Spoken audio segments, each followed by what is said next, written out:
नमस्कार, मैं हूं चंदू सोयतियार। आप देख रहे हैं सिटी न्यूज। सिटी न्यूज का विशेष कार्यक्रम किस्सा गोई। दोस्तों, आज रोजी रोटी और कैरियर की इस अंधी दौड़ में हम अक्सर यह भूल जाते हैं कि हमारे पीछे खड़ा हमारा परिवार हमारे लिए क्या क्या कुर्बान कर देता है।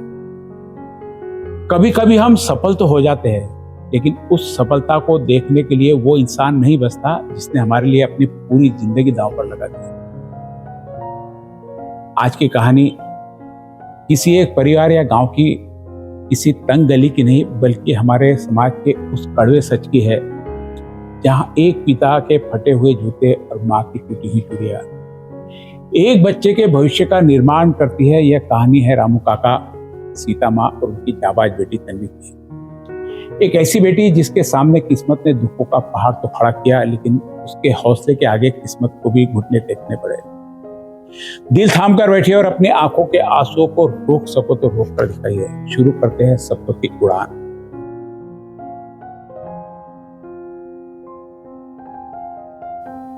कहानी की शुरुआत करते हैं। गांव की तंग गलियों में सुबह का सूरज जैसे ही झांकता, एक पुरानी रिक्शा की घंटी सुनाई देने लगती है, टिन टिन। वह रिक्शा चलाते थे रामू काका।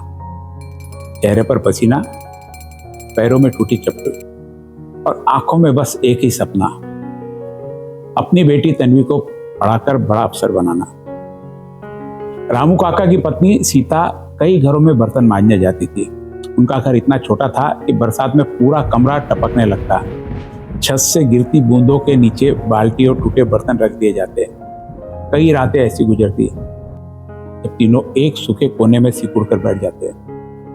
लेकिन उस छोटे से घर में एक चीज बहुत बड़ी थी, और वो थे सपने। तन्वी बचपन से ही पढ़ाई में बहुत तेज थी। सरकारी स्कूल में पढ़ती और हमेशा प्रथम आती थी, लेकिन गरीबी हर कदम पर उसका रास्ता रोकती। कभी किताबें नहीं होती, कभी फीस के पैसे नहीं होते, तो कभी भूखे पेट ही स्कूल जाना पड़ता। स्कूल में जब बाकी बच्चे नए बैग लेकर नए जूते पहनकर आते, तब तन्वी अपनी पुरानी चप्पल बेंच के नीचे छिपा कर बैठती। एक दिन स्कूल में पिकनिक की घोषणा हुई। सभी बच्चे खुश थे। तन्वी भी पहली बार कहीं घूमने जाने का सपना देखने रही थी। लेकिन जब उसने माँ से पैसे मांगे तो सीता की आंखें भर आई।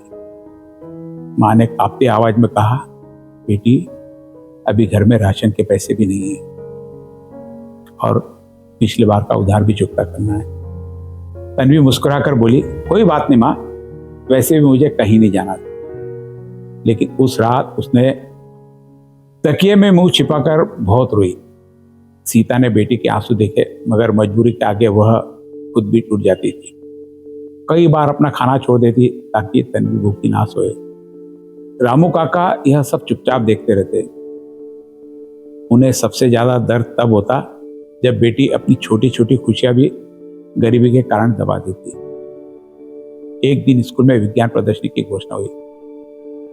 तन्वी मॉडल बनाना चाहती थी, लेकिन पैसे नहीं थे। उस रात तेज बारिश हो रही थी, सड़कें कीचड़ से भर चुकी थी, लेकिन रामू काका भीगते हुए देर रात तक रिक्शा चलाते थे।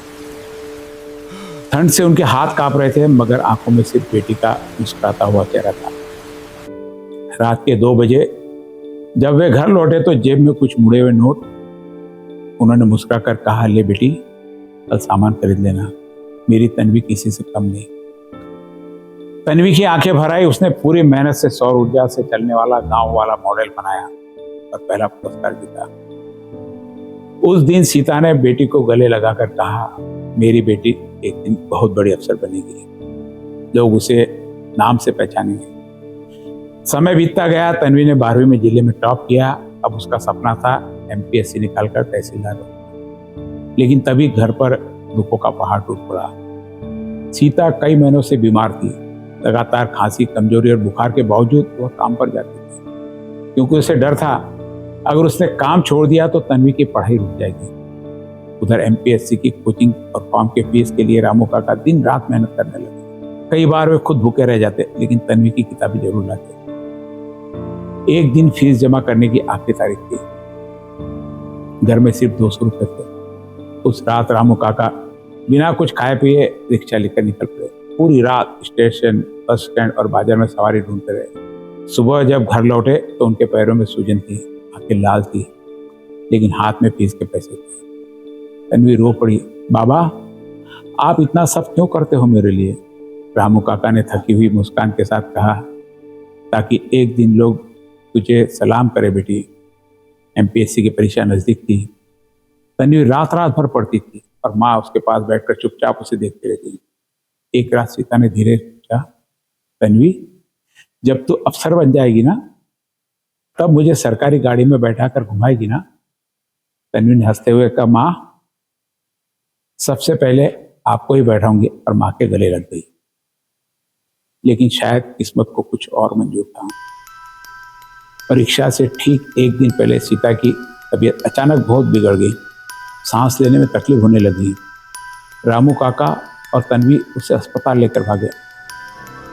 अस्पताल के बाहर माँ का हाथ पकड़कर रो रही थी।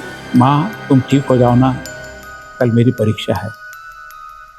सीता ने कांपते हुए हाथों से बेटी का चेहरा छुआ और धीमे से कहा, पेपर जरूर देना बेटी, मेरा सपना अधूरा मत छोड़ना। कुछ देर बाद डॉक्टर आए। उनकी खामोशी ने सब खत्म कर दिया। सुबह घर में माँ की लाश सफेद चादर में रखी थी। पूरे घर में रोने की आवाज़ें गूंजी। एक तरफ माँ की अर्थी सज रही थी, दूसरी तरफ मेज पर तन्वी का एमपीएससी का एडमिशन कार्ड रखा था। तन्वी माँ के पैरों से लिपट कर रो रही थी। माँ, उठो ना, माँ उठो ना, देखो मैं पेपर देने जा रही हूँ। रामू काका खुद टूट गए थे, लेकिन उन्होंने बेटी के सर पर हाथ रखकर कहा, अगर आज तू परीक्षा नहीं देगी ना बेटी, तो तेरी माँ का सपना अधूरा रह जाएगा। रोते रोते तन्वी परीक्षा केंद्र पहुंची। उसकी आंखें सूज चुकी थी, लेकिन हाथ कांप रहे थे। लेकिन उस माँ की आखिरी आवाज सुनाई दे रही थी, मेरा सपना अधूरा मत छोड़ना। उसने आंसू पोंछे और पूरी ताकत से पेपर लिखा। पेपर खत्म होते ही सीधे शमशान घाट पहुंची, जहां माँ की पिटाई चल रही थी। तो दूर खड़ी रोते हुए बस एक ही बात कह रही थी, माँ, मैंने पेपर दे दिया। समय बीता और वह दिन आया जिसका इंतजार पूरे परिवार ने सालों तक किया। एमपीएससी का रिजल्ट आया। तन्वी पूरे राज्य में चयनित हुई। उसे तहसीलदार पद मिला, गांव की उसी गली में जहां पहली बार सरकारी गाड़ी आकर रुकी। गाड़ी से उतरी एक युवा तहसीलदार तन्वी। वो सीधे अपनी माँ की तस्वीर के सामने गई। तस्वीर पर हाथ फेरते हुए रो पड़ी। माँ, आपकी सरकारी गाड़ी आ गई। पीछे खड़े रामू काका की आंखों में आंसू नहीं रुक रहे थे। उन्होंने आसमान की तरफ देखा और धीमे से कहा, देख रही हो ना सीता, तुम्हारा सपना पूरा हो गया। दोस्तों, माँ पिता का संघर्ष कभी छोटा नहीं होता। वे खुद टूट जाते हैं, लेकिन बच्चों के सपनों को टूटने नहीं देते। मेहनत, त्याग और माँ बाप की दुआएं एक दिन जरूर इंसान को उसकी मंजिल तक पहुंचाती है। तो दोस्तों, यह थी सपनों की उड़ान। एक रिक्शा चालक पिता के फटे हुए जूते, माँ के आंसुओं और एक बेटी की फौलादी हौसलों की वो दास्तां जिसने किस्मत की लकीरों को भी बदलने पर मजबूर कर दिया। आज की यह बेहद भावुक और आंखें खोल देने वाली कहानी हमें भेजी है सुप्रसिद्ध लेखिका डॉक्टर ममता मेहता ने। डॉक्टर ममता मेहता, सिटी न्यूज की पूरी टीम की तरफ से इस मर्म स्पर्शी कहानी के लिए हमारे दर्शकों तक पहुंचाने के लिए आपका बहुत बहुत आभार। दोस्तों, आप सिटी न्यूज चैनल का विशेष कार्यक्रम किस्सा गोई देख रहे थे। यह कार्यक्रम सच्ची घटनाओं और कहानियों और जीवन के उन कड़वे अनुभवों पर आधारित है जो हमें बहुत कुछ सोचने पर मजबूर कर देते हैं। अगर आपके पास ऐसी कोई प्रेरणादायक और दिल को छू लेने वाली कहानियां देखना चाहते हो तो हमारे सिटी न्यूज चैनल को यूट्यूब पर सब्सक्राइब करें और हमारे सभी सोशल मीडिया प्लेटफॉर्म पर हमसे जरूर जुड़े। इस कहानी ने आपको कितना छुआ हमें नीचे कमेंट बॉक्स में लिखकर जरूर बताइएगा। और हाँ, यदि आपके पास आसपास, आपके समाज में, परिवार में, आपके शहर में कोई ऐसी सच्ची कहानी हो जो दूसरों को प्रेरणा दे सके या समाज को नया रास्ता दिखा सके, तो कहानी हमारे साथ जरूर शेयर करें। हम उसे अपनी आवाज देकर किस्सा गोई के अगले एपिसोड में जरूर शामिल करेंगे। याद रखिए, संघर्ष चाहे कितना भी बड़ा हो, अगर हौसलों में दम है तो उड़ान हमेशा ऊंची होगी। सिटी न्यूज चैनल, जनता की बात जनता के साथ। मैं हूं चंदू सोजतिया। नमस्कार।